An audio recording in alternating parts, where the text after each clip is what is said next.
Tov, llegamos en las parashiot de la semana a la parashá de Lech Lecha. Es la parashá que nos presenta a la tercera imagen, a la tercera persona que aparece en el Sefer Bereshit como un personaje clave, o sea, es un Ish Mafteach, una persona clave, una persona que abre puertas. ¿Ok? El primero obviamente fue Adam Rishon, después tuvimos a Noach y ahora tenemos a Abraham Avinu, que ya sabemos lo que ustedes deben conocer de los Sefarim, que de Adam a Rishon hasta Noach pasaron 10 generaciones y de Noach hasta Abraham pasaron otras 10 generaciones. Entonces tenemos 20 generaciones desde Adam a Rishon y ahí tenemos tres personas importantes, que son, ya lo sabemos, Adam Rishon, el primero que abre puertas, el primero que abre los portales. Tenemos después a Noah, que abre un segundo portal. Y tenemos a Abraham Avinu ahora que abre el tercer portal. La pregunta que tenemos que formularnos precisamente es ¿quién es Abraham Avinu? Nosotros solemos estudiar sobre él, su conducta, las cosas que están escritas en la Torá, y con un pshat, o sea, con unas explicaciones simples, solemos abarcar su vida, que generalmente gira en un marco que se llama las 10 pruebas. ¿Bien? O sea, que él recibió 10 pruebas de Hashem Baraj y que estas 10 pruebas él las logró pasar y con esto alcanza un grado espiritual muy, muy alto y es obviamente el primero de nuestros tres patriarcas, en quien se sella la barajá de Maguen Abraham, el protector de Abraham, o sea, Hashem cierra una barajá de la tefilá justamente con Abraham Avinu. Entonces sí, Abraham tiene un nivel bastante alto, muy alto, y representa, como dije, un tercer punto, una tercera maftea, una tercera llave que abre una puerta. Sin embargo, muchas veces no captamos en forma más profunda las, eh, la personalidad de Abraham. Conocemos toda su vida, porque está escrita acá en la Torá, y conocemos también las midot que él representa. Y actualmente en nuestro mundo, la capacidad de poder enfrentar o poder relacionarnos con las personas que aparecen en el Tanaj normalmente gira en torno a las midot de ellos, o sea, sus cualidades, principalmente porque es lo que más cercano nos, eh, nos hace sentir más cercano del hecho de que podemos actuar como ellos actuaban, ¿no? Entonces, eso de alguna forma posibilita un acercamiento a tal o cual persona del Tanaj. Sin embargo, eso es obviamente una lectura bastante simple y es una aproximación bastante estrecha de la personalidad de aquellas personas que están escritas en el Tanaj y que Moshe escribió, porque representan no solamente un ejemplo y una conducta, sino que representan una profundidad en el pensamiento y una profundidad en la forma en que el mundo se desarrolla, el mundo que va más allá de nosotros. ¿A qué me refiero? Los seres humanos vivimos en interacciones constantes de unos con otros, ¿no? Estas interacciones se desarrollan en la familia, después en la sociedad, se desarrollan en nuestras comunidades, con nuestros amigos. Sin embargo, no siempre nos percatamos de que existen energías que transitan por estas interacciones y que están bastante más allá muchas veces de nuestra vida y que sin embargo son la base a través de la cual nuestra vida se desarrolla. Y estas energías que están presentes en el mundo y que están por debajo de todo lo que ocurre y que nos trascienden además, o sea, que también están fuera de lo que ocurre, son obviamente los puntos más importantes para poder conectarnos con Akadosh Baruj Hu. Y en eso las personas que aparecen seleccionadas en este libro que se llama Tanaj, o sea, Torah, Nevi'im y Ketuvim, aquellos que están acá fueron seleccionados y fueron introducidos en el Tanaj, la Torá escrita por Moshe y los otros libros escritos por el resto de los profetas, porque tenían una capacidad de poder ingresar y de poder abrir precisamente canales o abrir portales a esa energía que es la que finalmente es la base del mundo entero. Entonces, Abraham es uno de ellos y por lo tanto su personalidad es bastante amplia y también la forma en que fue escogido para justamente realizar esa apertura de esa energía para que nosotros podamos relacionarnos con esas energías y de esa manera llegar a las conexiones espirituales, la vida de él es algo muy importante. Abraham Avinu, como lo leímos en la parashá de la semana anterior, surge precisamente como un hito, surge como un demut, una imagen, una personalidad muy, muy fuerte, después de la Torre de Babel.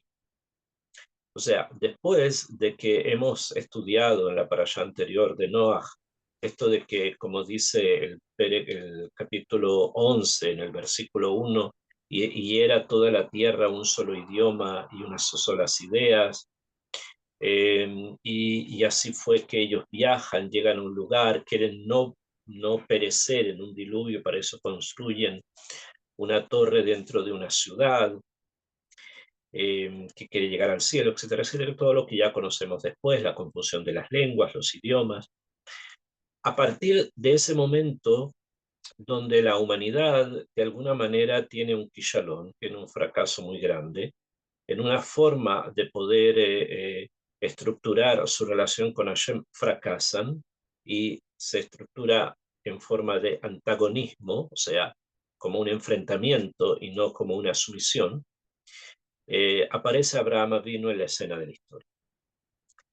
Y así es como nos trae, nos enseña la Torah lo siguiente.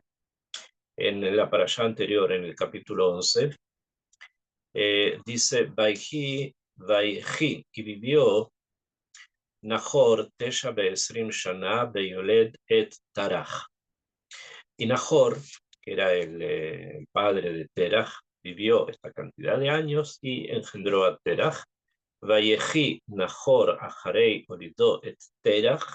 Y Nahor vivió después de haber engendrado a Teraj, Tesha Esre Shana, Umeat Shana, o sea, 119 años, Violet, Banim, Banot, tuvo hijos e hijas.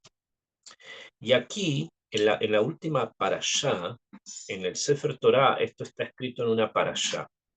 O sea, esto que vamos a leer ahora, estos son 1, 2, 3, 4, 5, 6, 7 psukim.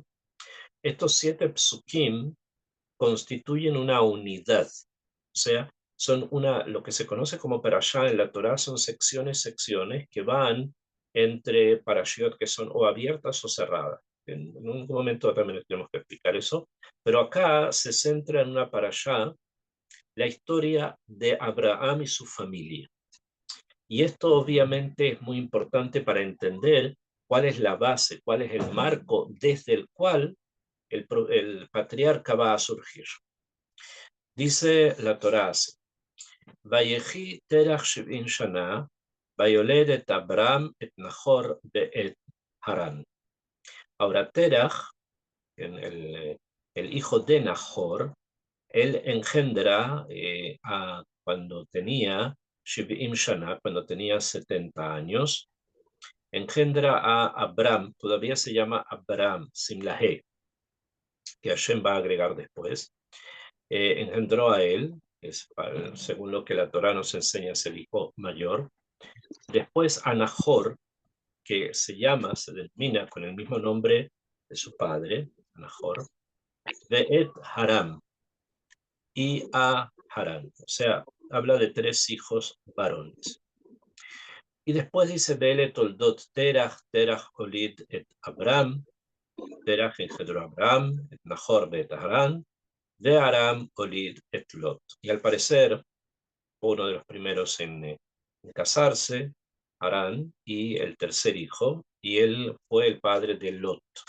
Ya sabemos, es el sobrino de Abraham Avinu, el del viaje a Egipto, el del tema de Sodoma y Gomorra, como también se va a estudiar más adelante. Es también un personaje alrededor del cual gira toda una tradición que después nosotros vamos a vincular con Ruth, la moabita, y vamos a ver cómo esto va a terminar después en el final de los tiempos con la venida del Mashiach.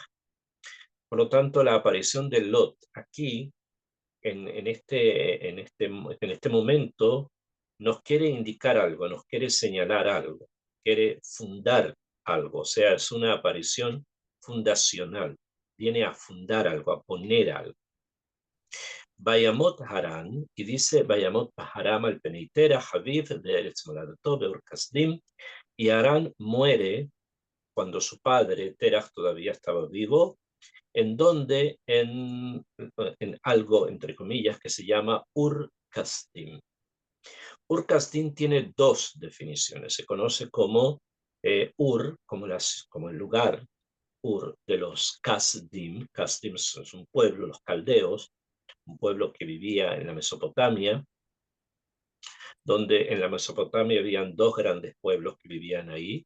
Uno eran los Ashurim y otros eran los Kasdim. ¿Bien?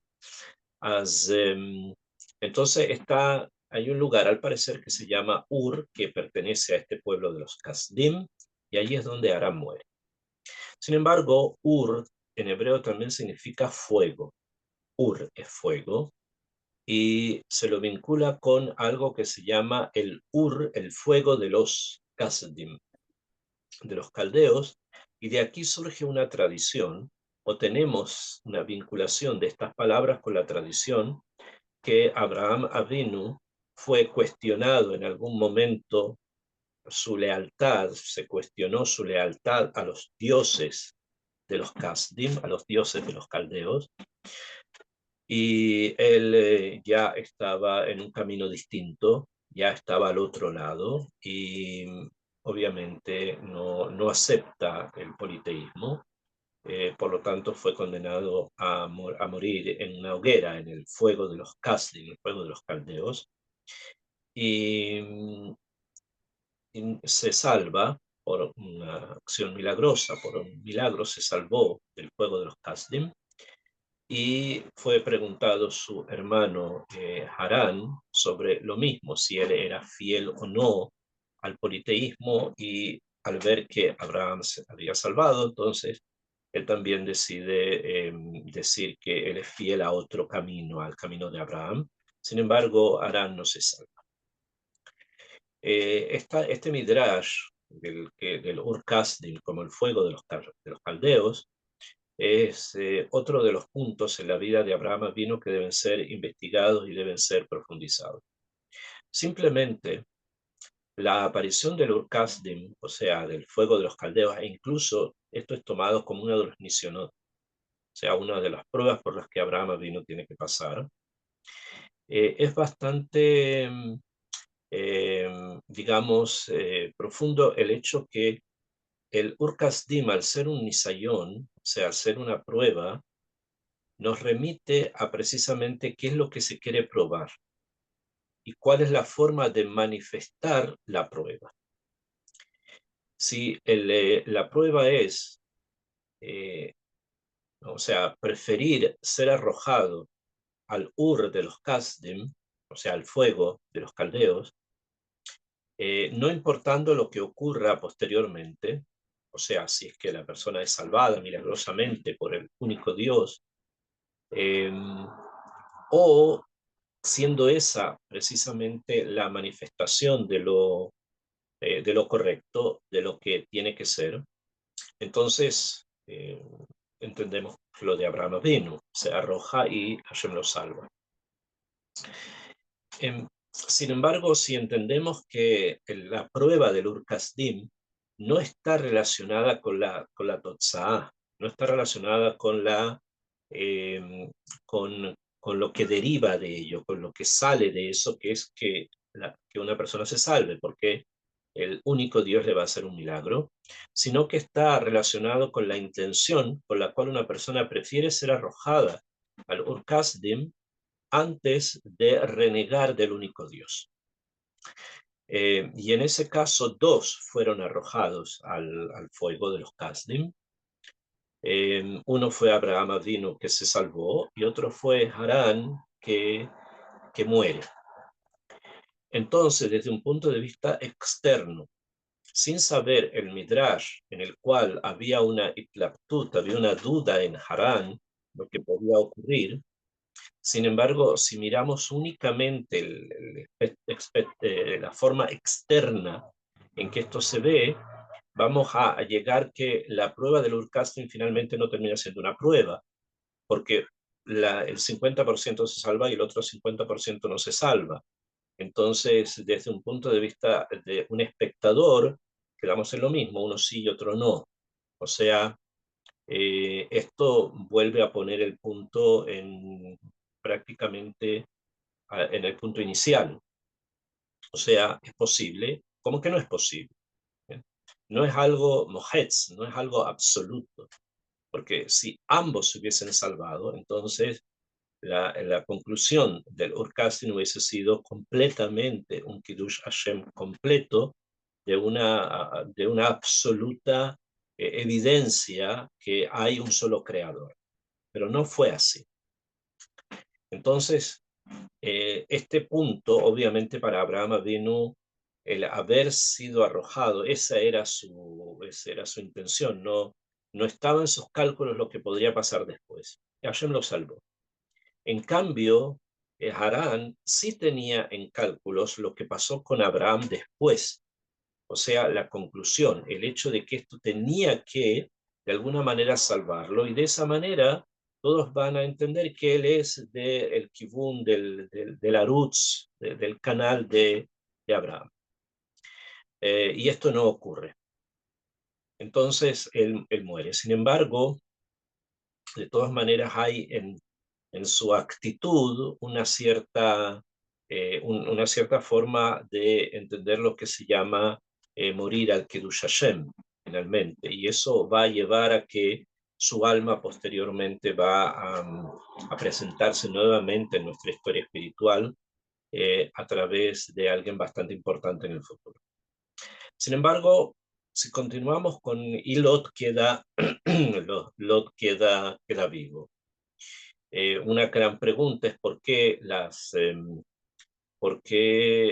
no se menciona lo que pasa con Nahor, el otro hermano, o con el resto de la familia. Habían otras personas involucradas en todo este tema y probablemente el interés mayor eran los varones de la familia de Abraham, y aquí tenemos a Nahor y tenemos a Aram.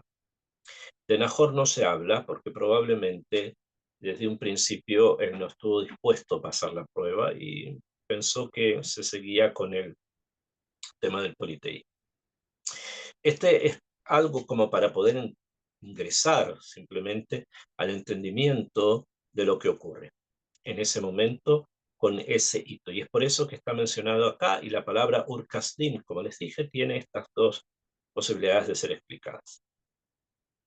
Después la Torá dice, Vaikaj Abraham, de Nahor Lahem Nashim. Después de este hecho, los dos hermanos restantes, Nahor y Abraham, se casaron.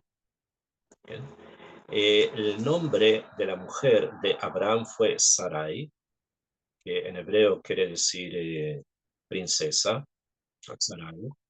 De la misma manera que el nombre de Abraham, antes de la Hei, es Abram. Ab significa padre.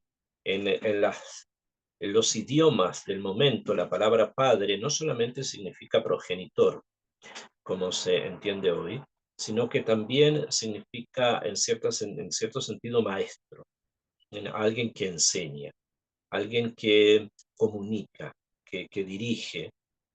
Y Ram en hebreo significa alto, o sea, padre alto, quiere decir que era, de alguna manera en ese momento Abraham Avinu era considerado, y por su nombre se entiende como una especie de hito, como una especie de maestro elevado, como lo vamos a ver después con el tema del entierro de Sara, donde las personas que viven en Hebrón van a denominarlo Nasi Hashem Ata Betoheinu.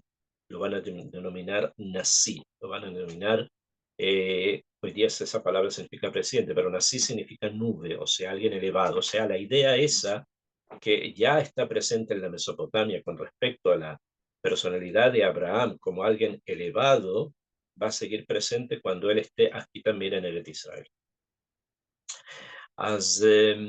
Él toma a Sarai, que su nombre, como dije, significa princesa. Sar es un príncipe.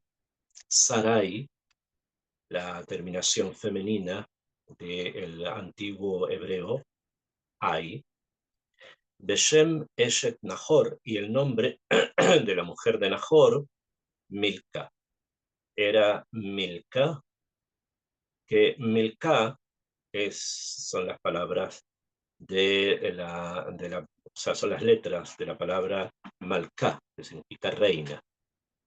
En ese momento, la división gradual o de categorías de princesa y de reina todavía no eran algo tan establecido como hoy día. Entonces, decir princesa o decir reina es simplemente lo mismo. Se indicaban que eran mujeres importantes, eran mujeres de categoría, ¿bien? Hasta el momento de una categoría que era bastante apropiada para, por lo menos con Sarai, para el marido que ella tenía, que era un Abram, que era un padre elevado.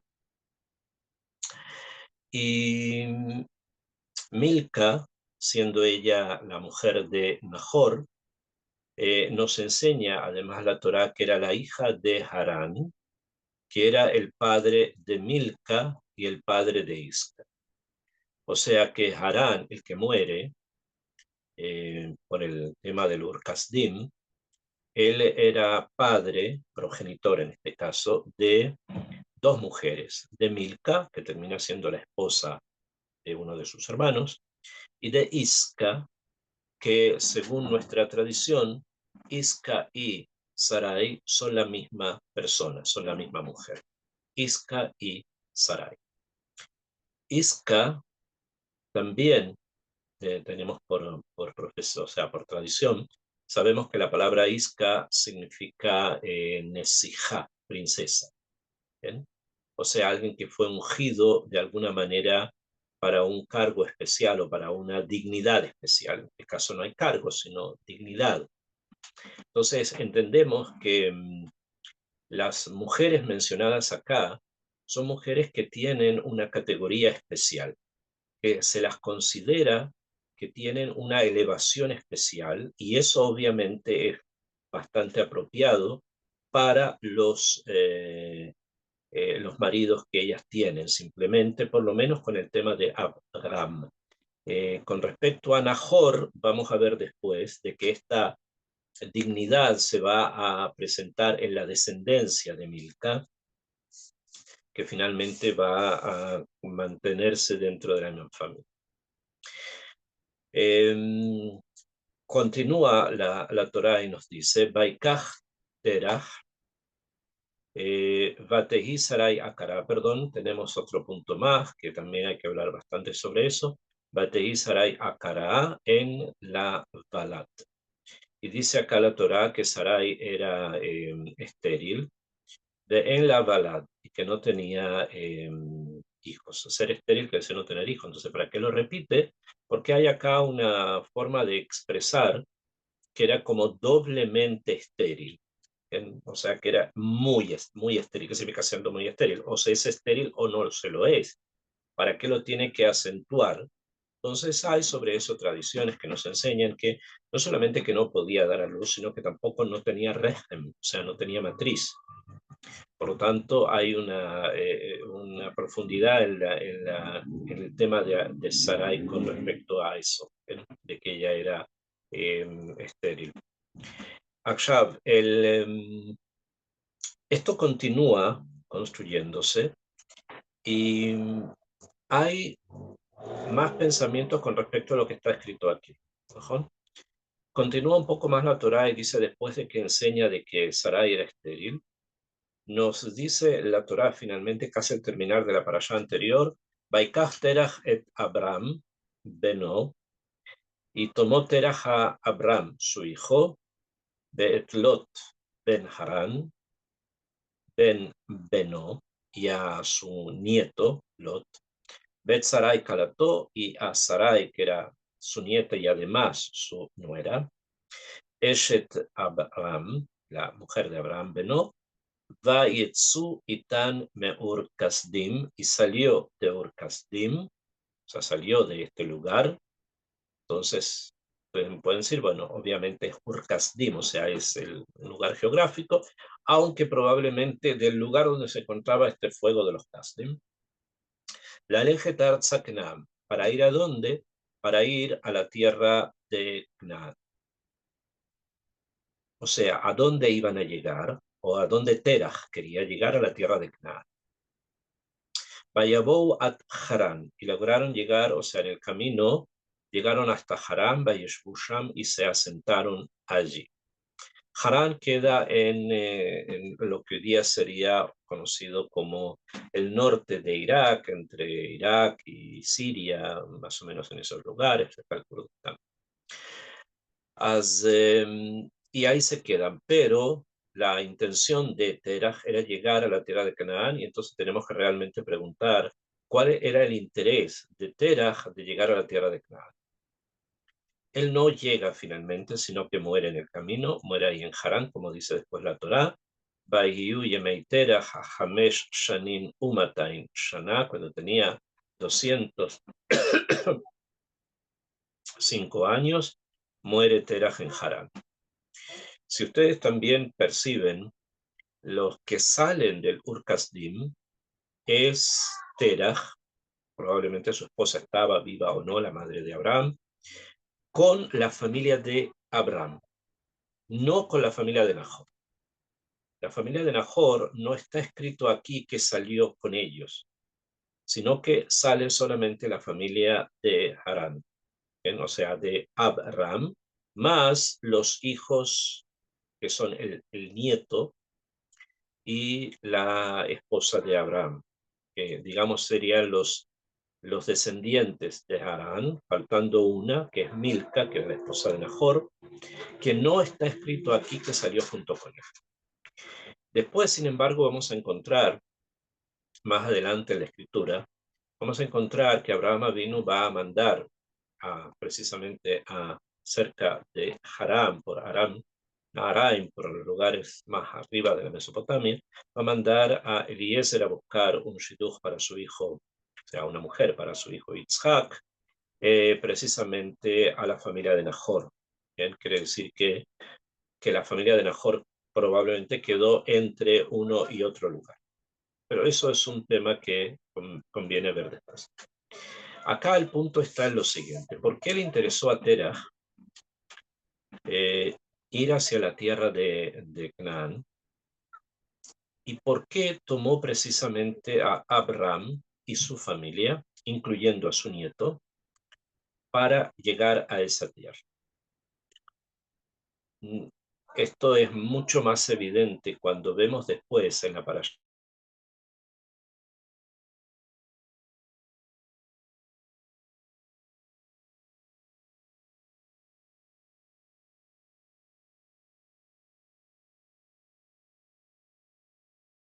quiero basar en eso, o sea, me quiero basar en los Midrashim, era alguien que podríamos denominar hoy día un burócrata de la religión.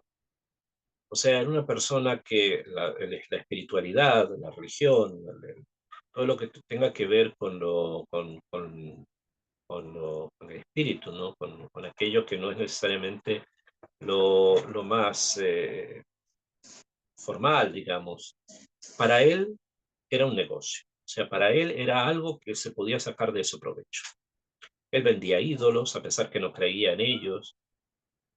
Y él de alguna manera recibió algún tipo de tradición que la tierra de Canaán, de alguna forma en el futuro, va a ser un lugar de florecimiento. Va a ser un lugar en que algo se va a sembrar allí y algo va a florecer de allí. Y eso que va a florecer de allí está relacionado con su hijo, con Abraham, y también con su nieto, con Lot. Si vamos a tratar de hacer la historia un poco más corta, porque hay muchos pasos, probablemente él no sabía exactamente a qué se refiere esto, qué es lo que esto nos indica, ¿no?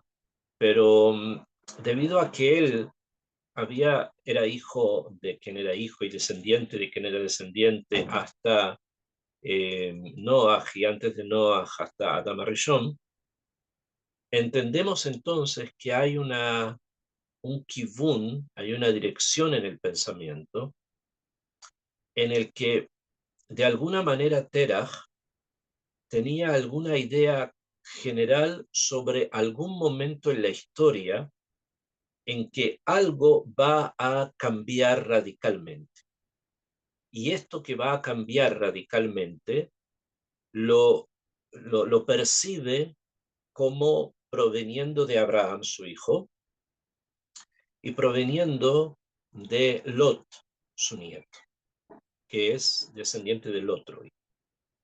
Entonces, hay en esa perspectiva una idea presente. No olvidemos que todo esto surge después de la Torre de Babel, o sea, probablemente podemos pensar que hay un momento en que esa dispersión va a terminar y se va a encontrar una forma de reunir la humanidad, y el lugar no va a ser Babel, sino que el lugar va a ser la tierra de Canaán, y de alguna forma su familia, especialmente el padre elevado, o sea, Abraham, van a tener participación en eso, probablemente a través de Lot, debido a que ellos no podían tener hijos. Entonces probablemente pensó que era Lot el que de alguna manera iba a terminar de concluir eso. Y quería de alguna forma ser parte de esa supuesta unidad que podría venir en algún momento. La verdad, obviamente que es así, pero va a ser así después de muchas generaciones que todavía no han pasado. O sea, nosotros seguimos esperando al Mashiach, que es una conjunción de dos arutzim, de dos canales, uno de Abraham, en a través de Yitzhak, Jacob, Yehudá, Yehudá, Mashiach, y a través de Ruth, la moabita, descendiente de Lot. Que va a ser parte también de este proceso. O sea, en eso no estaba equivocado, solamente que probablemente los detalles no estaban completamente revelados. En el momento no los conocía por completo. Y es aquí, precisamente, donde surge el tzivui. Porque si ya Terach tenía intención de llegar a la tierra de Canaán, entonces, y tomó a Abraham, o sea, iban hacia allá. ¿Por qué es necesario entonces que en el comienzo de nuestra parashá, que se llama Lech Lecha, y así se llama la parashá, Lech Lecha, ¿por qué la Torá nos dice que la llegada de Abraham a la tierra de Canaán era una llegada a partir de un Sibui Elohim, o sea, de un mandato divino, cuando realmente ya estaba en la mente de la familia? O sea, ya era parte de un proyecto familiar, ¿no? Es algo que ellos querían hacer. ¿Por qué? Y aquí es donde es necesario entender también otra dimensión de la perspectiva con la cual Abraham nos va a conectar con Hashem. Y es la siguiente. Sí, dijimos muy bien, Terah era una persona que quería obtener algún tipo de beneficio, incluso que sea Leshem Shammai, incluso que sea para conectarse, pero había mucho de él, como es también en las generaciones anteriores a él. Y la Torre de Babel el mejor ejemplo. Entonces, de aquí en adelante, de Abraham en adelante, la mafteaj que se va a utilizar para conectarse con Hashem no es, no es el beneficio material propio, sino que va a ser la obediencia a Hashem. O sea, va a ser el sometimiento a la voluntad divina. Y la forma en que están estructurados los primeros psukim de nuestra parashá, lo revelan, pero inmediatamente. Si es que él tenía intenciones de ir a la tierra de Canaán, entonces ¿por qué Hashem se lo manda? Para indicarle, no, no es porque tú quieras o porque tu padre quiera o porque ustedes hayan planeado familiarmente algo. No, es porque yo te lo ordeno. A pesar que lo que ellos planearon estaba bien, iban a llegar hasta allá y Nahor no alcanza a llegar, perdón, Terah no alcanza a llegar allí y llega solamente finalmente Abraham, el padre elevado, ¿no? Pero lo que Hashem le quiere decir con el mandato, no conocemos tampoco, por lo menos en la Torá, desde antes de que haya habido una aparición de Akadosh Baruj Hu a Abraham antes de, o sea, que simplemente entendemos que esta es la primera vez, y la primera vez le viene justamente a decir que lo que estás haciendo, el proyecto de viaje que estás haciendo, te lo ordeno, para que quede muy claro que el mafteaj con el que vas a empezar a abrir las conexiones en el futuro va a ser un mafteaj de Tzivui Elohim. O sea, va a ser un mafteaj donde tú vas a someterte a una voluntad mayor. Y eso son precisamente las pruebas por las que él pasa, en las que él finalmente va a triunfar, va a lograr superarlas, precisamente por eso, porque hay acá una interiorización muy, muy, muy fuerte de él a través de lo que se llama Tzibuy Elohim, o sea que es un mandato. Y esto es precisamente lo que Akadosh Baruj Hu le dice, porque pone a Abraham Avinu como si él estuviese en Ur Kasdim y no como si él estuviese de paso por Harán. Le dice, Vayomer Hashem el Abraham, Lech lecha me artseja, ándate de tu tierra, de la cual ya se había ido porque él nació en Ur Kasdim, ¿no? Y ya no está allá. Umimoladeteja, de la ciudad donde tú vives, o sea, Moledet es el lugar donde naciste, que ya tampoco está allí. Humidei Tabija y de la casa de tu padre. Lo único que le queda por abandonar en ese momento es la casa del padre, realmente. ¿Bien? ¿Por qué? Porque la casa del padre no es solamente la casa física, sino la tribu, por decir así, ¿ok? O sea que le está pidiendo que deje cosas que ya dejó. O sea, es una cosa bastante extraña, ¿no? Porque ya lo dejó, ya no está allá. Sin embargo, lo que nos quiere enseñar acá la Torá es que hay una apreciación de que la salida de estos lugares no fue simplemente fruto de un proyecto familiar, sino que esto lo tienes que entender como un ya dije, o sea, como un mandato. Y lo último que queda por abandonar, que es lo que realmente es lo fundamental en este punto, es Beit Abija, la casa del padre, que Abraham en este momento tiene que cortar con una relación familiar. Y esto está incluido en el famoso Midrash que dice, porque el pasuk anterior está escrito Vaihiyu Yemei Terach, fueron los días de Terach, Mataim Behameshanim, Vayamot Terach Beharán, y murió Terach en Harán, y después como que Abraham se va, pero la verdad es que él se fue antes. antes que su padre muriera, porque había que cortar con Beit Abija. Entonces no se puede cortar con Beit Abija cuando Abija es un oxiso, cuando ya no vive. Entonces era necesario un corte en el momento también en que Teraj estaba vivo. Por eso él abandona Harán cuando su padre todavía estaba vivo, como se sabe por los cálculos que incluso Rashi trae, que los comentaristas traen. El tema continúa avanzando y le dice a Shemit Baraj a Abraham, el Haaretz Asher Areka, te vas a ir, obviamente, el Haaretz Asher Areka, a la tierra que yo te mostraré. Akshav. La palabra Areka en hebreo quiere decir donde tú serás mostrado, o sea, donde te voy a mostrar a ti. No una tierra que yo te voy a mostrar porque sabemos dónde va.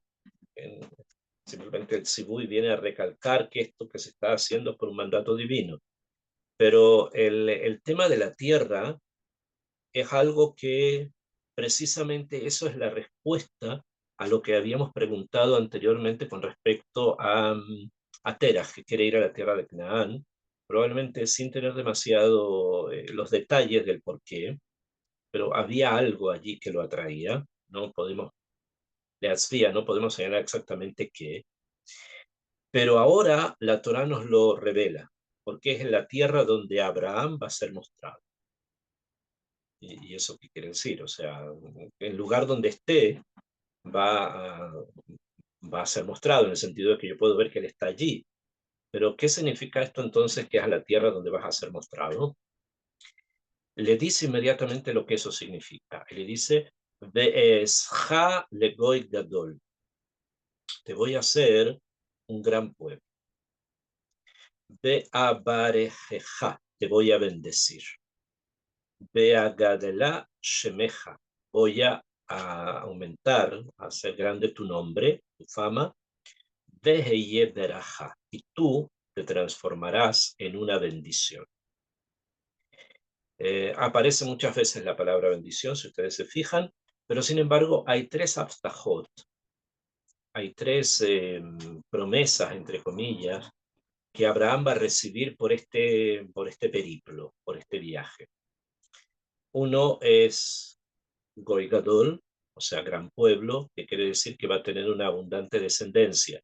Esto contradice lo que estudiamos antes, que Sarai era estéril, pero esto lo vincula más a él que a ella. Entonces, se habla de él, de que él sale un gran pueblo. Si va a ser junto con ella o no, es algo que después nosotros vamos a tener que averiguar que Abraham sin Sara no es Goy Gadol, porque sin Sara Abraham va a tener un hijo, Ismael, que va a tener otras características. Pero cuando estamos hablando del proyecto real, del Sibui Eloquí, el Sibui Eloquí está relacionado con Abraham y con Sarai. En este momento, Abraham y Sarai. Por lo tanto, el Goy Gadol acá está referido a ambos. Es un marco de pensamiento que los incluye a ambos, no solamente a Abraham. Y después le dice, de Abareja, te voy a bendecir. La bendición de la que se habla acá es una bendición material que realmente ellos ya tenían. Abraham era una persona con muchísimos medios, como se va a leer, Kabed Meod, y después los adquiere mucho más cuando baja a Egipto, cuando sale de Egipto. Va aumentando en medios. ¿Qué son los medios que había en aquella época? Estamos hablando en los momentos en que recién las sociedades, las tribus se están estableciendo, pasan de ser nómadas a sedentarios. Entonces, en este momento de cambio de una forma de vida a otra, la importancia se da normalmente por los rebaños, por los animales que una persona tiene, es lo que lo hace a una persona ser una persona de medios. Después esto va a cambiar cuando ya hayan ciudades más establecidas. Vamos a ver que el comercio va a ser aquello que los va a hacer que se considere prosperidad. Pero en estos momentos el hecho de que son nómadas aún, entonces la cantidad de animales es lo que indica prosperidad. Y eso es lo que él tenía y va a seguir teniendo y mucho más todavía. Entonces va a haber esa bendición a nivel económico. Y finalmente dice, voy a engrandecer tu nombre, o sea, vas a tener fama. ¿Y por qué es necesario esto? Las dos primeras cosas son obvias, no necesita descendencia, quiere descendencia, busca descendencia y está presente eso. La riqueza que va a tener material es una cosa que él la vive de su casa, porque también Terah era una persona de medios. Eh, pero el por qué la fama, ¿por qué voy a engrandecer tu nombre? ¿En qué medida este detalle del nombre, del Shem, es importante en la perspectiva de Abraham? Abraham no es una persona que busque publicidad. No es el tipo, o sea, lo vamos a ver constantemente. No es la persona que esté dedicada a buscar un tipo de publicidad, no es el que pone posting, ni es el que tiene redes sociales. Y si hubiesen redes sociales, hubiera habido en ese momento, Abraham no estaría presente allí. Entonces, ¿por qué, sin embargo, Hashem le dice que una de las consecuencias de este obedecimiento, de ir a la tierra donde vas a ser mostrado, es justamente que vas a ser mostrado? Es lo que le dice, ¿no? Vas a ser mostrado. Y la iraut, el ser visto de Abraham, tiene tres dimensiones. Tiene la dimensión de la familia, tiene la dimensión del poder económico y tiene la dimensión de la fama. Pero la fama es una dimensión en la cual Abraham va a encontrar, va a mostrar, ponerlo en los términos que está escrito acá, la parte más espiritual de toda su vida. Porque a la tierra donde yo te voy a mostrar, no que te voy a ver allí, sino que de allí las personas van a observar eso que después la gente de Hebrón va a decir, nací Elohim ata betoheinu, tú eres una elevación espiritual, tú tienes algo que en este momento nosotros no hemos conseguido construir, que es el mundo del espíritu. Y eso es una de las cosas por las cuales es necesario que corte con su padre para poder alcanzar ese mundo del espíritu. Y en esta tierra, que es la tierra del espíritu, de la tierra de Israel, es donde eso florece. Terah probablemente lo vio desde otra perspectiva, si es que lo llegó a ver en forma tan detallada, que lo dudo un poco. Pero Abraham está entendiendo acá que la grandeza que se quiere de él y la fama que va a obtener es precisamente en ese kibun, en esa dirección. O sea, en la dirección, en el canal de lo espiritual. Abraham se va a transformar en una imagen de un padre elevado, de un maestro de elevación espiritual. Y esto lo vamos a ver también en Midrashim y lo vamos a ver también en en muchas ideas y tradiciones que nosotros tenemos con respecto a Abraham Avinu, como la que él fue quien escribió, por ejemplo, el Sefer Yetzirah, el libro de la creación, que después se transcribió en la época de Rabbi Akiva, que Abraham Avinu era un gran astrólogo, conocía las cosas del cielo, y eso también es parte de un proceso espiritual muy, muy importante que Abraham va a traer, que convertía a las personas al monoteísmo y que los trajo junto con él a la tierra monoteísta, que es la tierra del espíritu. Y vemos entonces que hay una fama que Abraham tiene que sigue siendo presente hasta los días de hoy, porque con eso termina el pasuk este, diciendo, Lehiyebraja, tú vas a ser bendición. O sea, la bendición está relacionada, la berajá está relacionada con quién, con Abraham. Y esto justamente es su fama, lo que lo acredita como un hombre de espíritu, un hombre del espíritu, de lo espiritual. Y este es el portal nuevo que se abre en el mundo. Adán Rishon recibe todo. Sin embargo, comete un error, entre comillas. Noah está preocupado y su tafkid, la función de él, es salvar el cuerpo del hombre, el cuerpo del Adán, lo salva, y nos entrega un mundo renovado. Sin embargo, todavía ese mundo renovado se mueve como se mueven los niños que si se los deja muy pequeños se ensucian inmediatamente. Se necesita que comencemos a la edad adulta, que comencemos a crecer, a madurar. Y la maduración está íntimamente relacionada con la capacidad de poder conectarnos con lo espiritual. Muchas veces, y en esto es importante entender la visión de Abraham, lo, lo que nosotros conocemos como religión, eh, dentro del judaísmo significa mitzvot, o sea, cuidar Shabbat, kashrut, tarat mishpachá, bendiciones, etc., se transforma en algo bastante rutinario. O sea, las personas lo hacen, tienen irat shamayim y lo hacen, pero no sienten que están construyendo un mundo espiritual. O sea, se conecta tanto con lo material la visión de la Torá que no necesariamente se logra captar la esencia espiritual de las cosas, la esencia espiritual de las mitzvot. La Torá es esencialmente algo que conecta el alma humana con Hashem Yitbaraj, con Akadosh Baruj Hu.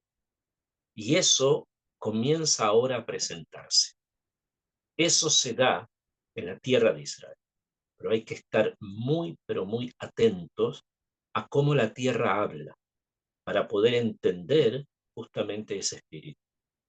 Es muy necesario estar abierto y escuchar con mucha atención cómo la mitzvah habla para podernos conectar en el canal del espíritu. Esto es, esta llave que se está abriendo, es la llave de Abraham Avinu hacia una conexión profunda. Pero para eso necesitamos escuchar. Y Abraham también es un ejemplo de eso. Él pasó por muchas pruebas. En las próximas parashiot vamos a detallar más sobre esto. Sin embargo, él las veía desde otra perspectiva. Una perspectiva que la gente llama profunda. Ok, pero ¿esto qué quiere decir? Que había una forma de atender, de escuchar el por qué las cosas están pasando y conectar nuestra alma con esas realidades. Para eso está la Torá y para eso está la tierra donde vamos todos a ser mostrados. Pero para eso se necesita abrir el oído y escuchar cómo la tierra habla, cómo el cielo habla, cómo la naturaleza habla.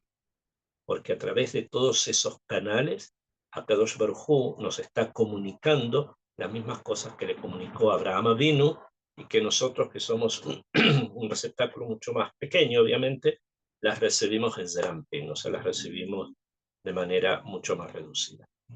Que Bezrat Hashem, en los méritos de Abraham Avinu, nuestros patriarcas, de Sarai, Sará, su mujer, puedan servir de protección a todos nuestros soldados para que vuelvan sanos y buenos a sus familias, para que nuestros hatufim, nuestros secuestrados, puedan volver sanos de cuerpo y alma a sus casas, para que nuestros enfermos y heridos alcancen una tranquilidad que les venga Minashamayim.